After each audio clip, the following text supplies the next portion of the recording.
Hey, Hey, Lavell, how are you? I'm good. I'm good. Look, I apologize. I didn't think that you were going to get on, and then I got off, and then they said, he's waiting. So I apologize to keep you waiting. All right, no problem. Are I you, ain't know what was happening. are you eating a snack like me? Yeah, I was nibbling on something until you got on. I ain't know how long. What are you eating?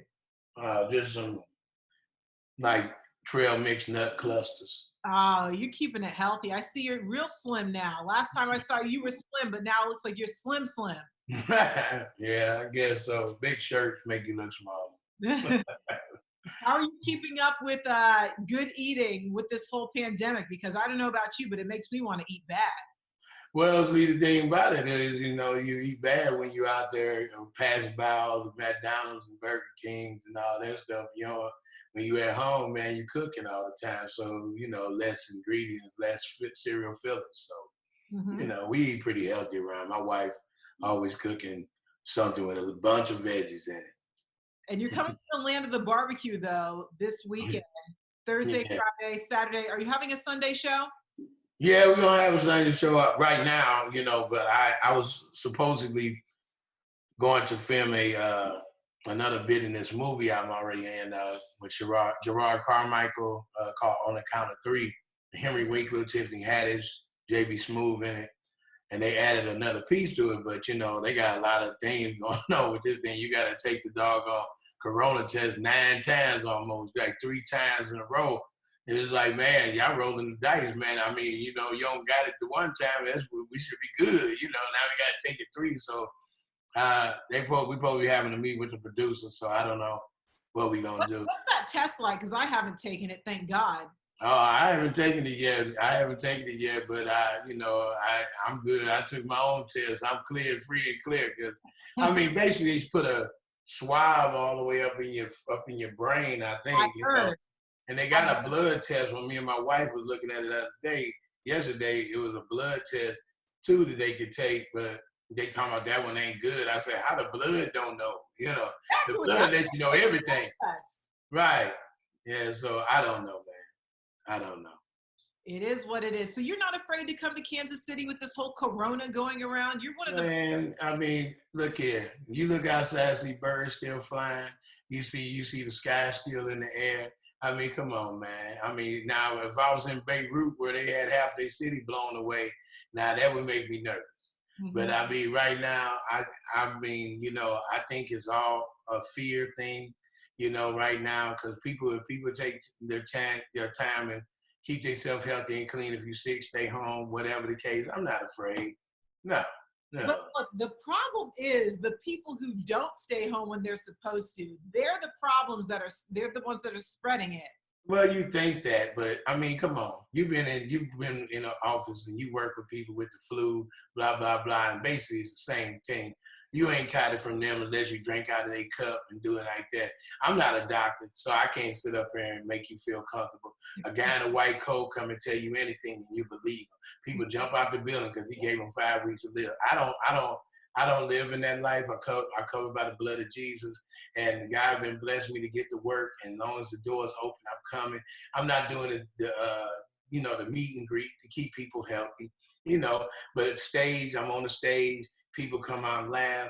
I think people stay healthy, keeping themselves healthy, wearing a mask or whatever they got to do, hand sanitizer, these little things that we hand sanitizer, really, come on. I mean, but I, I have so many reservations about these whole things because wearing a mask and all this crap, and you pull it down to drink, pull it down to eat, but you put it back up. It just, I mean, we're really being compliant to things that I don't know about. I have no idea. So I could just only follow the rules and be respectful. And when they realize there's a lot of this foolishness, thank you, Lord, we'll be back to some kind of normalcy. Well, okay. Spoken from Dr. Crawford. I'm gonna call you Hey, Dr. Crawford. hey. I mean, hey, we all doctors and we study. They just got a little piece of paper to say they're a doctor, but I serve with Dr. Jesus, and he Hallelujah. done made me feel all right every day. Okay, so this weekend, August the 6th through the 9th, improvkc.com to get your tickets. So today's trending topic of the day on the radio station. What is one habit that you will keep post COVID-19? Because since we've all been in the house, we've probably picked up some bad habits. What's one habit that you're gonna keep post COVID-19? One habit I'm gonna keep, I guess, I guess just, join my family, I mean, that's a habit that, just like, my son has been getting used to me, dad being home, and How old is he now? he'll be 10 in November. 10. Yeah, yeah. I was thinking he was 5. No, he's 10. He a fourth grader now. He think he old now. Wow. Yeah. Does he have a little girlfriend? Well, I don't know. He'll beat you up when you say that. So Oh, yeah. he's an only child, right? Well, no, he got 2 older brothers and sisters. They're a lot older, but he's the only kid in the house besides the dog. Yeah, he run things. You ever My take him wife, out on the road with you? huh? You ever take him out on the road with you? Oh yeah. He comes out a lot. He was just with me in St. Louis. He claims he works. He gives me a glass of ice, and I pay him a little money to do his job. He come walk me back like he's security, Yeah. So, yeah, he's out there, sometimes, every once in a while, I let him come out. Sometimes it's just hard, keeping abreast of him, that I got to get on stage, and I don't like leaving him back there because, just protecting my children, that's all. Do you let him listen to your material? Not that your material is dirty, but I'm just saying, do you let him? Yeah, he listened to it, and he didn't brought it back to my wife. Talking about, I can't believe y'all do those things. And I was like, boy, you need to shut up. But hey, you got here. This was Daddy before he came to the world, so Yeah. You're based in St. Louis, right? Mm-hmm. Okay. So, yeah. No, I'm not based in St. Louis. I'm based in Houston. Oh, Houston. Okay. Yeah. Yes, you told me that last time because you do a lot of fishing. Yeah. I do a lot of fishing in St. Louis. I just left there. But yeah, that's my hometown, but I live in Houston, Texas. So you used to be our next door neighbors. So coming here is kind of like going home. Oh yeah, man. Yeah, most definitely. I mean, I went to Missouri Western State College, man. I was always on KC. I know about Gates Barbecue Truce. I know about all of them down there. I had a lot of guys I went to college with us lives up there all the way down there Highway 70, man. So, Casey, I know about it. Everybody talk about Gates, but I like Jack Stacks. You know what? I like Gates meat, but I like Jack Stacks baked beans. You like that bean? I like that big old piece of beef rib they get, because I don't eat pork no more. So I haven't ate pork in like about 5-6 years. So, the Jack Stack got a beef rib. I was like, fine, about time. The hood, man, we got these pork rib. You just don't put no salt on. You be all right. I was like, yeah, right. I can't do it. Those beef ribs look like dinosaur bones. I know. And they know how to put the meat on. They know how to smoke it right. So, I give love to Gates, but, Jack got my heart. I like their smoked salmon salad that they have, and then they have the smoked salmon dip. It is so good. So next time when you go, make sure you get that. I look into it. Yeah, I look into it. So your show, Better Call, I always say it wrong. Is it Better Call Sal or Better Call Saul? Saul, Better Call Saul. It rhymes with call, Saul. Saul. Yeah, call Saul. Yeah. So I read that it was the last season, the 6th and final season. Is that correct? No, that wasn't the final. What you read? I read that the 6th season, this upcoming season, is going to be the last season, but it's kind of like in limbo because of COVID. Yeah.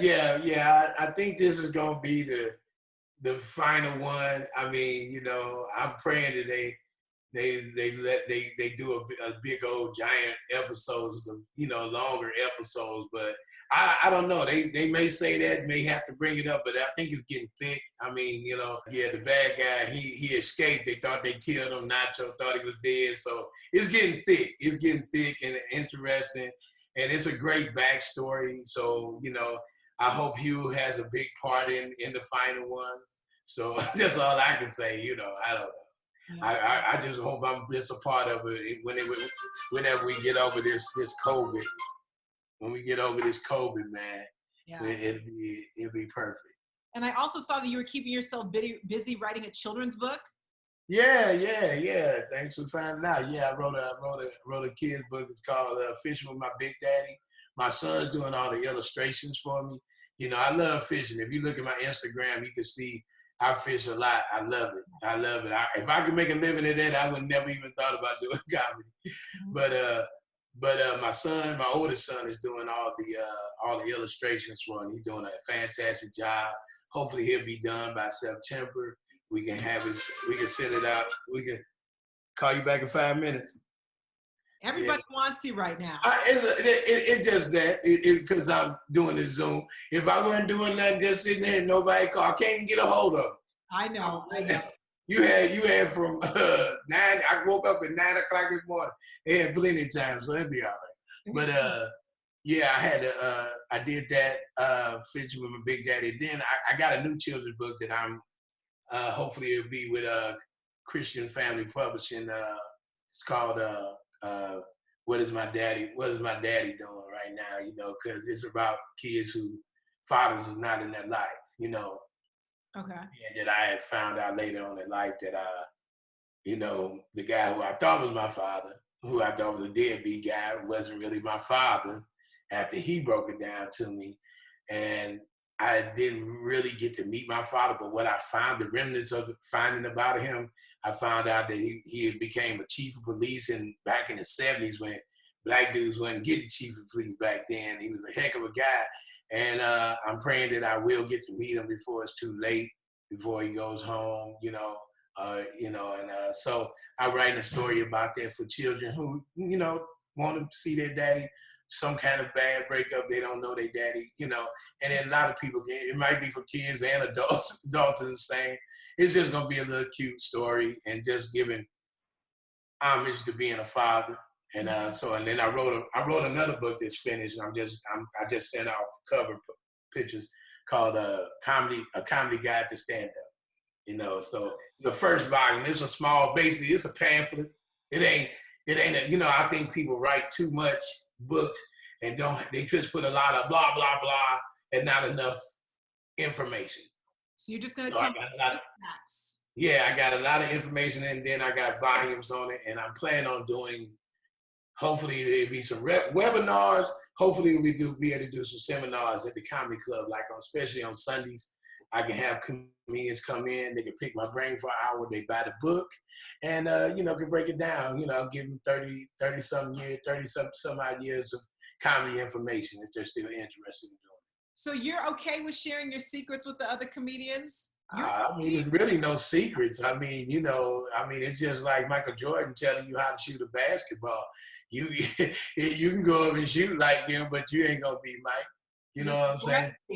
Yeah. I mean, you read any recipe, you can read it all the way down to the last ingredient, but yours ain't gonna look like that. Mm-hmm. You know, but that's where your talent comes in. Mm-hmm. You know, and that's where I write about. It's like, you know, get yourself on stage, find out who you are, make your mark. You're not gonna be like Kevin Hart said he want to see the next Kevin Hart, which don't make no sense. You wasn't Kevin Hart till you was Kevin Hart. So I don't believe in that. I believe in you finding your voice. There's a Jackie Collins out there, a Mickey Brown out there, there's a Pootie Tang out there. Whoever it could be, that's who you are. And you find your rhythm. Because, you know, Bernie Mac didn't know he was Bernie Mac. He thought he was funny. And he didn't know he was going to become an icon before he passed away, got rid of the soul. Steve Harvey didn't know what he was going to be until he made it. You know, we all have aspirations. But, you know, you just got to, you know, I'm going to give them the tools and give them the idea. First volume is about that. Second volume is how getting to work, getting out on the road and respecting the road. And then the third one will be, you know, about turning it into a business, you know. So, I mean, you know, I'm just building my brand and, you know, working hard to get our brains, you know, because we got to find other ways. Because 2020, nobody had 2020 vision. This was going to be this bad.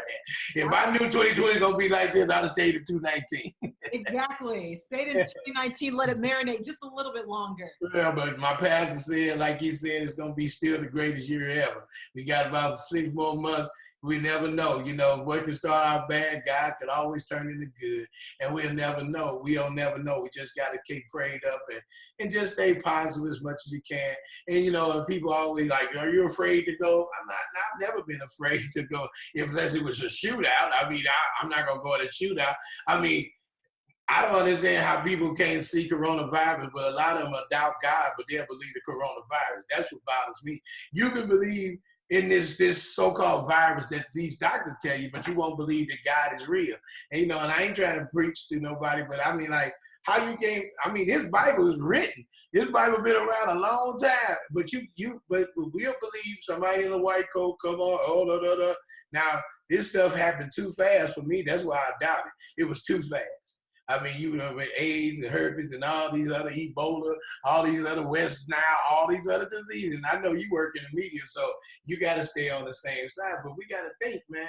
We got to think if we take care of our health, and I think our diets really plays a big part. I mean, you know, we have our problem with a little snacking here or there, but just being careful, like a lot of milk and a lot of stuff that we don't need, a lot of things that, you know, you go to a fast food restaurant, you don't want to bring fast food in your home. My mom used to cook neck bones and potatoes and cabbage, you know, some baked chicken. You would hate to eat at home because you would go out, but you after you get older, you start saying, man, heck with that outside food. Man, I want to eat this. And once you start what people are doing to your food at the restaurant. yeah, because you think about it, what they putting in for taste. They putting in, you know, ooh, I'm got to get some more of that. They ain't putting in for health. Yeah. And that's the difference. See that, and see where we put in for that's feeding us, you know, it's good for us. You get some rice, you get some cabbage, Brussels sprouts, you get cauliflower, you getting quality food at home. And that was, I think a lot of people coming out of this more healthier if they're cooking at home. Now, if you get Postmates and all that, I can't make no promises, but because even your fast food vegan restaurants, they're still trying to make it tasty. You know, they're trying their best to make it tasty. And see, and that's dangerous. If you make, you know, it's just like comedy. You're gonna find your audience. You can, everything is not for everybody. You know what I'm saying? So you just gotta find your audience.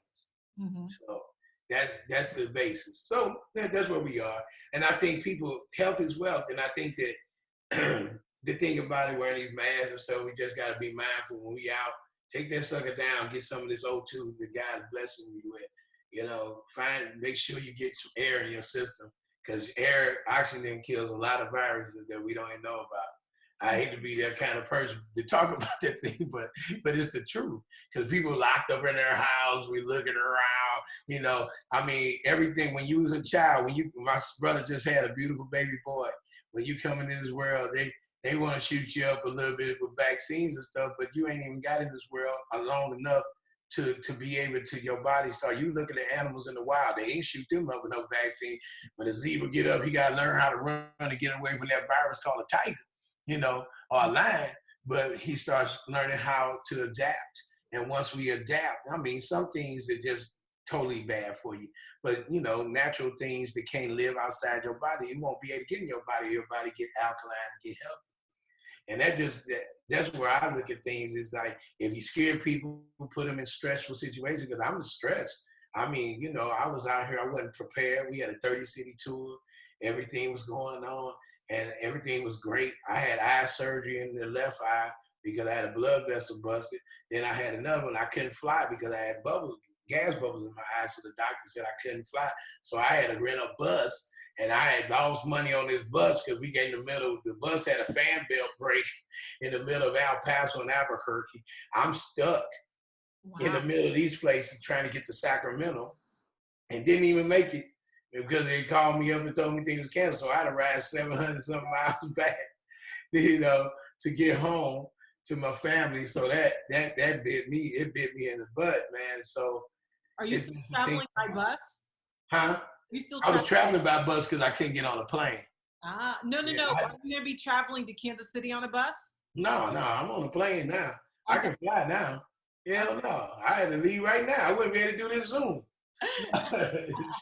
No, I ain't on no bus. No, I'm on that bird. I mean, I'm back on the plane. You got to wear your mask the whole time, which sucks. But, they're doing all their precautions. They're doing all their precaution to keep you safe. And I'm not one of the people. I know you probably one of the people too. Oh, I can't be that way. Because the God I serve, he ain't gonna never let me down. And and the person over here sick, that don't mean that's my sick. Hell, we give to the homeless, we give to people out in the street all the time. We around people that don't even tell you they sick. So you gotta look beyond that fear and understand that a lot of this is, if you start looking at little things, this all you gotta do is when you get to go out, start looking at little things that they're doing different in this world right now that don't make no sense. They'll come up with an excuse, but you go, why? So that's where I'm at with it. I leave my conspiracy theory to myself, but I just say Zona Rosa, Casey Improv, Lavell Crawford is in the house. I'll come out to bring that laughter, because laughter is essential. People need to laugh. I was just in Orlando, Florida. It sold out every show. It was great. People came. I mean, we had minor capacity. It wasn't the main capacity, but those people came out and they want to laugh. I mean, some of them had their masks on, some of them pulled them down after a while, and they do it. And I commend the comedy clubs, because I think that right now this is just making, what's going to make this better is people going to take more pride in keeping their place clean if you want people to come in their business. Because you go to a lot of these restaurants, they don't even wipe the table down. Yeah. The bathroom is atrocious. I mean, how they bring your food out. They have right now you still got people, on the best way I can say, half-ass doing things because they're making an excuse. You might have COVID-19. Yeah, but you still do your business right. Wear your gloves, wear your mask, and take care of the person. If you got to come in their house, if they say they don't have it, they don't have it, and bring their stuff in and do it right. Don't have it dropped out on the side. If you don't want to do it, because you're still trying to make a living. But that's the thing about it. If people be mindful with their employees, be mindful of their environment, like the comic, like Orlando had these plexiglass seals to block off different audience. Yeah, they had them up, man. It looked like a hockey rink. It was so funny. It was so funny that I was just laughing, Michael. But the thing about it, they don't go yay high. So I said, Corona can't jump over it. But I just made jokes of it because I'm a comedian. But they're doing what they can to keep people's brains feel comfortable. Sure. And I think that's all we can do until somebody comes up. I've said either they find a cure, or Donald Trump don't win the presidency. And as soon as he don't win, I think it's all gonna go away. This is our punishment, right? Yeah, it's our punishment, but I think people making it that way because you can't blame one person. It's a whole bunch of people in government making a lot of laws, and then we always want to try to blame one person. We know presidents don't have that kind of power. If they did, they would really make it. Obama we would have never had to worry about Black Lives Matter if he had some power. You understand? Mm-hmm. We would have never had to march again. So just think about that. But that's where I am, 51, going on 52, and I got to keep it real with you. So we out here doing all the way real, Dr. Lavell Crawford. That's what I'm going to call you from now on, Dr. Crawford. Well, that was my daughter's call because I had these glasses. I said, all you need, these computer glasses to protect my eyes, from that infrared light that come off of there. People don't know why. Man, I don't know why I can't see this. He'd be up on his computer all day, and it messes with your eyes because amazing how many different retina enhancers they have so you can see all these beautiful colors, but they don't know how they put a strain on your eyes. So. That was all the facts for me today. I got one more question before I let you go. So okay. I was introduced to you by Comic View, late night on TV when I wasn't supposed to be watching TV. Everybody's doing reboots. Could you ever see Comic View doing a reboot, and would you ever go back? Do you think? Well, I'll go back and host it. Yeah. I would go back because they should have let me host it a long time ago because I was up for the host, but they gave it to somebody else. I would love to go back and host it. I'd love them to bring that back. I'm thinking about bringing something like that back. Like that's why I'm doing my book. I did this book. It's called Comedy School Guide to Stand Up, and it's basically I want to do a comedy school and have it set up as a class, but we also have a live audience where every day what you learn, you got to go on the stage in front of this live audience, and they get star credit and everything just being on, because it really helped me and every Michael Blackson, everybody that in that genre, some more, everybody who you see out here now was on Comedy View. Gary Owens, Mouse Club of Comedy. Yeah, I mean everybody. Mike Epps, I think he did one a way back. I mean, they always talk about Def Jam, but Comic View was the push because you could get on Comic View. You could get on Comic View. It wasn't no, we picking this and that. No, Comic View, everybody got on. And that turned out successful. I mean, it was beautiful because at that time we didn't have anything. Mm-hmm. Now everybody's got the internet. So I don't know if Comic View would work in this day and age, but it'd be nice to see it brought back. I think it'll work. You know why it would work? It would work on somewhere like Netflix. Okay. Netflix could do it, but they would have to do it, just like whatever the BET presents, because BET even got their own online thing that they could do. And they can do 1 million of them. And it just be content, because a lot of these, like YouTube, got YouTube TV. All of them got their TV, and they could do a gang of them, and it wouldn't be no problem because everybody just want content. Mm-hmm. They could do I think your most successful shows are online. Yeah.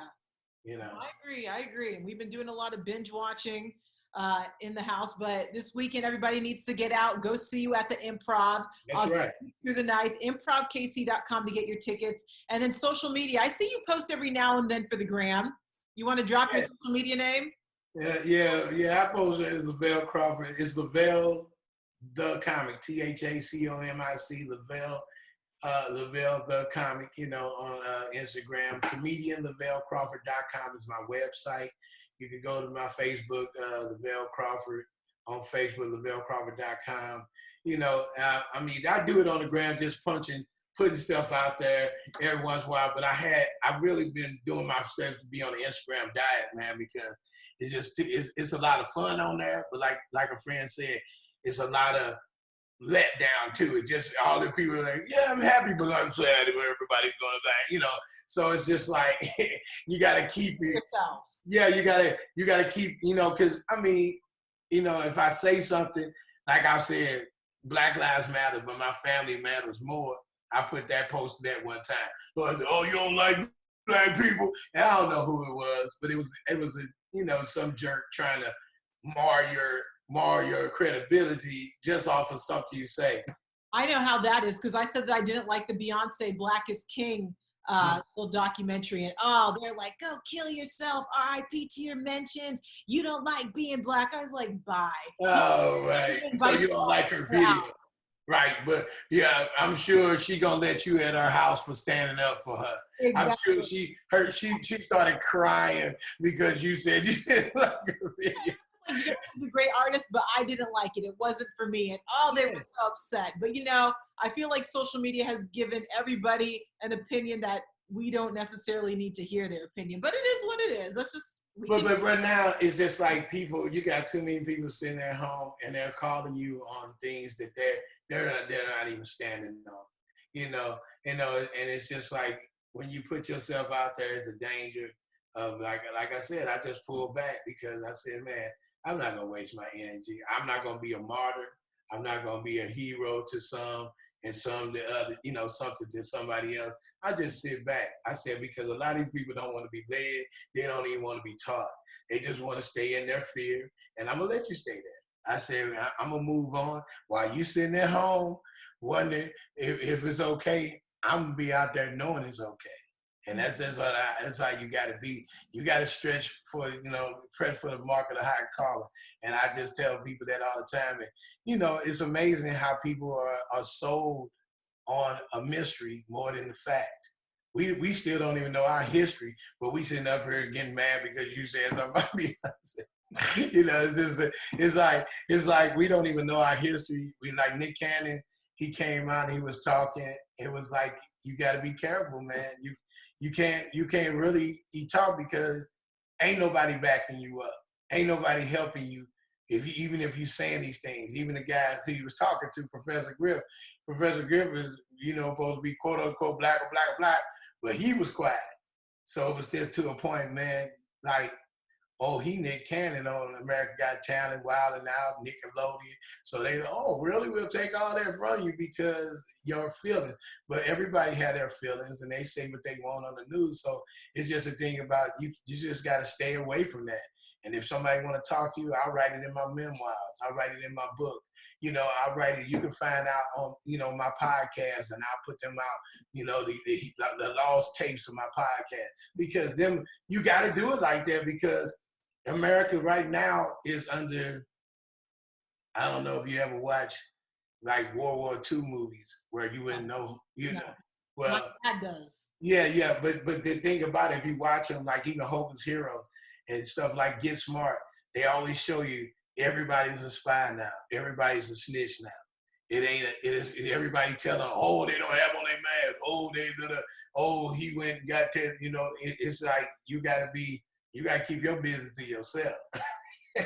The knowledge I gave you now is simply it ain't like I'm not telling the things that the doctor ain't said, So my whole thing is I don't tell you nothing. I'd rather you go Google and find out for yourself, instead of sitting up here. Because it's just like because Nick Cannon's a very smart kid. He's a smart person. I knew Nick when he was a young boy. And I think that, what he said, I won't ever say put my marker on it, but I just look at everybody out here. My Lavell Crawford, I got in some trouble back in the day on Vlad TV talking about something that really he asked my opinion on something, but the way he put it out there, it made everybody who was in that world just come at me, and I was just like, I just find it. Don't allow others to have an opinion. God forbid I have an opinion. You can either take it or you can leave it. Sure. Leave it. You don't have to argue with me. Just keep it pushing. Sure, that's all you got to do. In America, that used to be the way, but it's not. Right now, it's not. And I learned my lesson. And I realized that, I'm going to keep my family protected. In my house, we'll talk about it. In my mom and them, I'll share with them. But in my house, we'll talk. But otherwise than that, nope. Well, I'm now, like what I said, I'm going to call you Dr. Lavell Crawford. I appreciate your time. Right on. Everyone, go get tickets to go see him this weekend at the Improv, improvkc.com to get your tickets. Most definitely. Come out, KC. We're going to have fun. We ain't going to talk about nothing there. We're going to laugh. And I'm going to make jokes about all this stuff. It's going to be hilarious.